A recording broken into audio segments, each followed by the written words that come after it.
आने वाले समय में इससे इंडिया गठबंधन और मजबूत होगा। देश की जनता भारतीय जनता पार्टी को हटाना चाहती है, लेकिन जो परिणाम इन प्रदेशों से आए हैं, जनता परिवर्तन चाहती है, तो बीजेपी के लिए ये चिंता का विषय होना चाहिए। कांग्रेस की हार से अखिलेश यादव खुश, कांग्रेस की डूबती नैया से एसपी को होगा फायदा।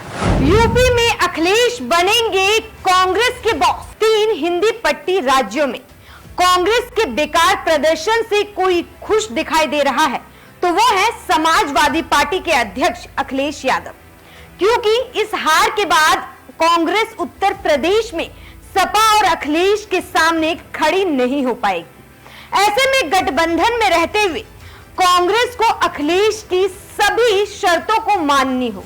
नमस्कार, मैं हूं आपके साथ कामिनी झा और आप देख रहे हैं न्यूज़ 1 इंडिया। हाल ही में 5 राज्यों के विधानसभा चुनाव के नतीजे आने के बाद 3 राज्यों में बम्पर जीत के बाद एक तरफ जहां बीजेपी गदगद है तो दूसरी तरफ कांग्रेस की नींद उड़ती हुई दिखाई दे रही है। पार्टी जब तक इन नतीजों से उभरने की कोशिश करेगी तब तक लोकसभा चुनाव आ जाएंगे। हालांकि कांग्रेस कह रही है कि लोकसभा के नतीजे विधानसभा के नतीजों से बिल्कुल अलग होंगे, लेकिन इन सबके बाद भी एक बात जो बिल्कुल सच है कि विधानसभा चुनाव में समाजवादी पार्टी से मध्य प्रदेश में नाता तोड़ने का असर लोकसभा चुनाव की उत्तर प्रदेश की 80 सीटों पर देखने को मिल सकता है। इस बीच अखिलेश यादव ने मीडिया से बात करते हुए बिना नाम लिए कांग्रेस और बसपा पर निशाना साध दिया। मध्य प्रदेश, राजस्थान और छत्तीसगढ़ में विधानसभा चुनाव के बहाने उन्होंने 3 राज्यों में परिणाम जो आए हैं उसे लेकर कहा कि अब अहंकार खत्म हो गया होगा। समाजवादियों का उत्तर प्रदेश में संघर्ष बड़ा है, समाजवादियों को फैसले बड़े लेने हैं। गठबंधन को लेकर कहा कि जहां से बात शुरू हुई थी, जो दल जहां मजबूत है उसको सहयोग दूसरे दल देंगे। राजनीति में इस तरह के परिणाम आते रहते हैं, हम परिणाम को स्वीकार करते हैं। लड़ाई अभी लंबी है।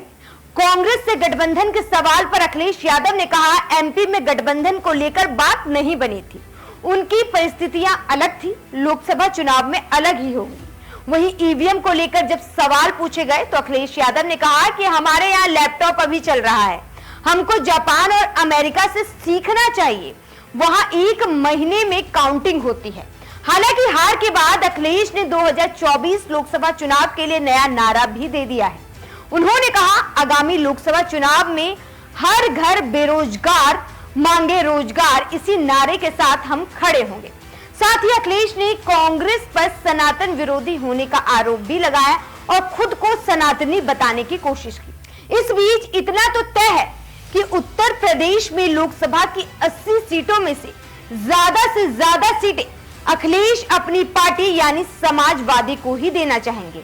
ऐसे में रायबरेली और अमेठी को छोड़कर तीसरी शायद ही किसी सीट पर कांग्रेस का साथ वो देंगे। खैर, ये आने वाला वक्त बताएगा कि अखिलेश और कांग्रेस लोकसभा में साथ होंगे या फिर मध्य प्रदेश की तरह दोनों की राहें अलग हो जाएंगी। फिलहाल इस मुद्दे पर आपकी क्या राय है, हमें कमेंट बॉक्स में जरूर बताएं और इसी तरह की तमाम खबरों और वीडियो को देखने के लिए हमारे YouTube चैनल को सब्सक्राइब कीजिए। नमस्कार।